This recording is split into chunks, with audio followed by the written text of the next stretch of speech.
السلام عليكم walaalay qaaliga aan jeclaa waa idin wada salaam meel kastoo adduunka joogtaan waxaan rajeynayaa inay caafimaad qabtaan asxaabta qaaliga ee nagu soo birto waxaan idin leeyahay gacan furan kusoo dhawaada miniko minikiina ismarteenin insha Allah haddii ay tahay markii ku guuleysay janalka soo booqatay subscribe inoo saar gambalalkana furo muuqaal kastoo aan soo dhigo sidoo kuu soo gaaro waxaan idin leeyahay barasho wanaagsan dib magacayga waxaa la yiraahdaa Sundus waxaan idin leeyahay meel kastoo adduunka joogtaan bash iyo barwaaqo waara insha Allah muuqaalkan leegtahay naga ilowin oo leegta inoo saaray insha Allah muuqaalka waqti ayaan geliyay waqtigiina quruxda badan sida igu soo horteen oo idinkaga mahad celinaya sidoo kale adigana waxaan jeclahay codsigayga inay ii fulisaan oo yani muuqaalka aad ii saartaan leegta insha Allah ma leegtahay naga ilowin oo inoo share gareeyo si muuqaalka meel fiican iyo walaalo qurux badan yaa si aan u helno iyo asxaab cusub oo yani nagu soo biirto channelka kusoo biirto channelka kor u qaada insha Allah adika kor u qaadi kara adikaan hoos u dhigi karo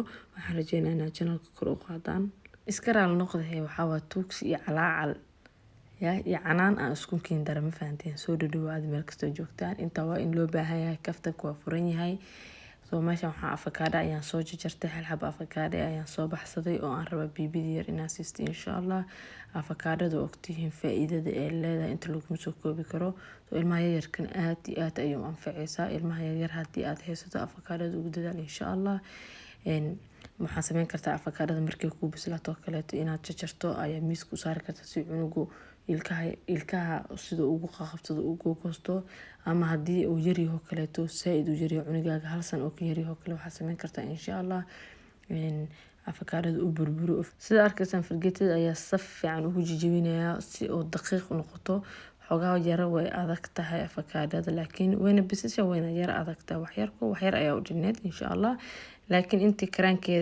karaankeyga saf fiican ayaan soo jijibinaya sida ugu fudud in uu la laqdo marka waxaan sameeynaa xoogaaga ha ka baqin insha Allah ugu dambeyn waqti soo jijibiyay waxaan sameeynaa baaquligaas yarka oo koobka aan soo qaatay kadib ugu riday insha Allah wax yar haduu ka cunugaaga enough waxa laga rabaa dhadhankaas inuu barto khudaarta dhadhankeeda kala duwan ilmaha inay bartaan waa muhiim inta ay yar yihiin hadii kale hadhow ay ka diidayaan markay ay weynaadaan soo ku dadaal insha Allah inta yar yihiin in la baro ukunta sidoo kale iyadan 6 bilood markay gaaraan ilmaha waa la siin karaa hadii aad jeclaystaan waxyaabaha ilmaha yar la siiyo kaleeto ilmaha nafaqada u yeelayo ama ilmaha kula korinaya insha Allah oo idin la soo wadaagaya hadii aad u jeceshihiin isoo sheega xag comment igu soo qora gabadh abaya ayaa weydiisay valinka ama fluorka kaleeto cunuga si insha Allah mar ayaan idin soo gelinayaa valinka aan si gabadheeda wiilkayga asagana hadda kale waa ka joojiyay valinka 3 sano markuu u gaaro waan ka dhaafay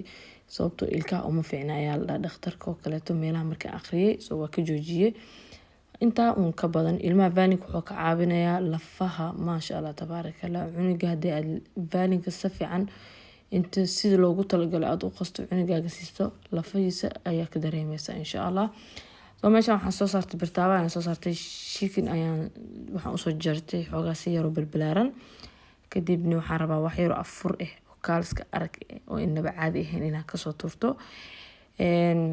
waan soo maanta marka cashada inta wax yar ka boobsiisana ayaa afurka la gaaray meeshan waxaan soo qaatay 3 batimir iyo koob biyo ayaan soo qaatay arkaysan waa soo yara dukaday salaadeeda alxamdulillah markii aan soo dukaday kadib ayaan soo noqon doonaa insha Allah ugu dambeyn markii aan soo dukaday waxa waaye waan soo noqday khudaarta iyo chickenka oo saf fiican isku dhaxgalay hal xabo yaanyo burbur ayaan dhaxda ku soo geliyay soo intaan saf fiican isku shiilay wali waa dabool doonaa insha Allah meeshan waxaan soo saartay bulgurku waa laba nooc midna waxa waa mid waaweyn midna waa mid yar yar carabta dukaamada ayaa laga helayaa wuxuu ka caawinayaa bulgurka hadii aad ku jirto miisaan dhimis oo kaleeto hadii kaleeto sida caadiga ah oo jeceshahay mamaha qaar in aad ka hawo gedisato bariis iyo baas maalinka salaam cuni karo soo way ka caawinaysaa insha Allah in aad yani waxyaabo kale la baro way wanaagsantahay ama cuntada jawiga la bedeshto ugu dambeyn meeshaan maraqeynay ama chickenka iyo khudaarta ayaa si fiican isku soo shiilaya meeshaan waxaan ku diyaarsanayaa salar yar ugu dambeyn waxaan sameyn doonaa insha Allah shaah yar oo dhiga jabiye oo kaaliska arag oo inaba caadi ahayn ayaan sameysanayaa meesha heel iyo waxaan isku soo tuminayaa dhiga yar waaye marka kaaliska arga dee haddaa soomanta waxaa yiri bust waa laska jafaa maal dhahaa waxyaroo nafaqeysan oo kaaliska arag ayaa la samaystaa. meeshan saladkeena ayaan soo jarjartay, hal xabo avocado ayaan dusha kaga soo jarjartay. waa salad avocado qajaar iyo barbarooniga cas ayaan soo jarjartay. kaaliska arag halkan shaahigeena ayaa noo saaran. ugu dambeyn meeshaan ay afurkeena soo diyaarsaday. kaaliska arag lagama sheekeyn karin macaanta.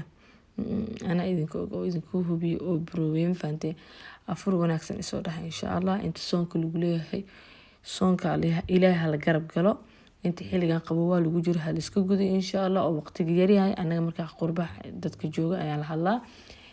soonka aniga waxaa waaye xaamil ayaan ahay alxamdulillah, laakiin hadartan soo waqtiga aan gudi lahay ayaa la joogaa. kaaliska arag shaygii dhiga jabiye ahay ayaan shubtay.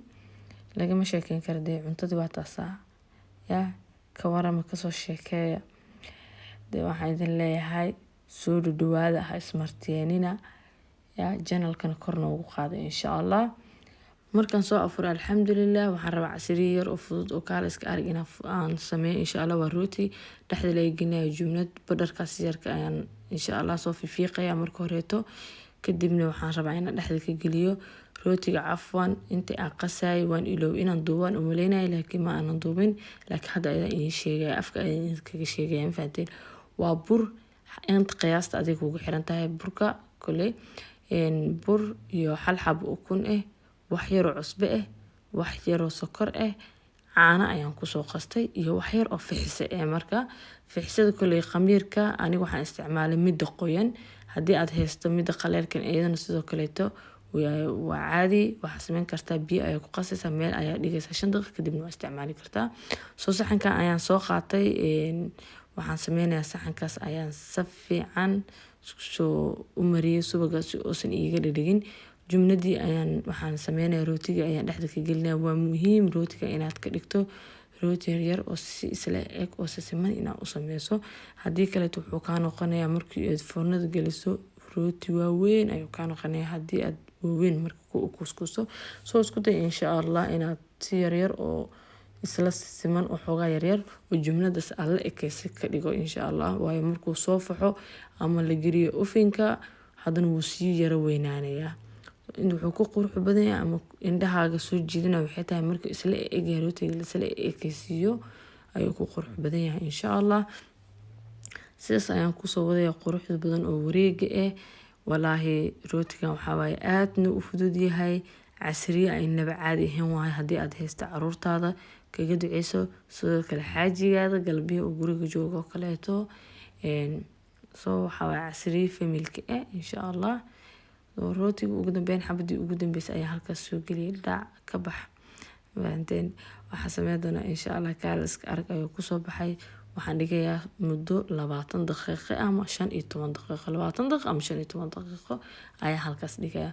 soo marka waxaan sameynayaa labadii wiil aan isticmaalay markaa ayaan waxaan rabaa inaan boobsiyo oo gacanta aan mariyo. waxaa sida isku xusho mashiinka maanta shidiis iska dhaaf alaabta meesha aan kuusiis ka joojiyo fahanteen. soo gacanta ayaan marinayaa labadii wiil. waayo mashiinka markaan arkay alaabta dhaqays waa is dhigtay fahanteen. alaabta inta iga dhig marka aruuri kadib ayaa mashiinka ku guraa. marka waxaan dhahay isku xisho inbay marka intaas waa iska kafta. waxaa sameeyaa insha Allah. waa ogtiin korontadana xoogaa waxay noqotay hadda qaali oo wax kasta waxay noqdaan qaali. ugu dambeyn sidaas ayay jikadin dhag ay noo tahay. rootiga waa inoo faxay xoogaa wuu isla soo yara ekaaday. waayo marka hore waxaa ka baabi'inaya gacanta aad ku qabanayso kuskuusaysa ayaa laga baabi'inayay. markuu noo soo koray meesha waxaan kusoo qastay waxay tahay ukunta qaybta jaalaha bis. qaybta cad uma baahneed iska daadi insha Allah. xabadii burushkaas ayaan soo qaatay dusha ayaan ka marinaya si wanaagsan oo tartiib oo nasteexa ku jirto. haddii aad dhahdo wuu ku xoqayo xoqa noqonaa burka ayaa nushka dhahayo. kadibna ofanka ayaan u dirnay 200 iyo waxaan u geeyay 50 markii inoogu jirtay muddo 30 daqiiqo ofinkaaga ayay ku xiran tahay sidoo uu guduwayo raashinkaaga ayay ku xiran tahay. kadib waxaan soo qaatay burushkii ayaan hadana soo nadiifsaday oo soo qaatay wax yar oo badar ayaan soo mariyay si uu dabka qaxdiisa kaleeto uga baaba'o. dush ayaan ka marbariyay maasha Allah. hoos iyo kor oo isku ekaatay quruxda kaaliska arag lagama sheekeyn karo. waxaa waa casriye ay naba caadi ahayn oo lagu duceeyahay ilmaha ku duceeyahay. halba qaybta dhan marka laga baxsado kadib ay igu soo dhacdo cafwan war waxaa dhahay asxaabteyda meeshan waxaan kaga soo shubay caanaha macaan markaas ay haysataan muuqaalku waa gabagabo waxaan idin leeyahay kheyr iyo caafimaad iyo bashbash iyo barwaaqo aan idin rajeynaa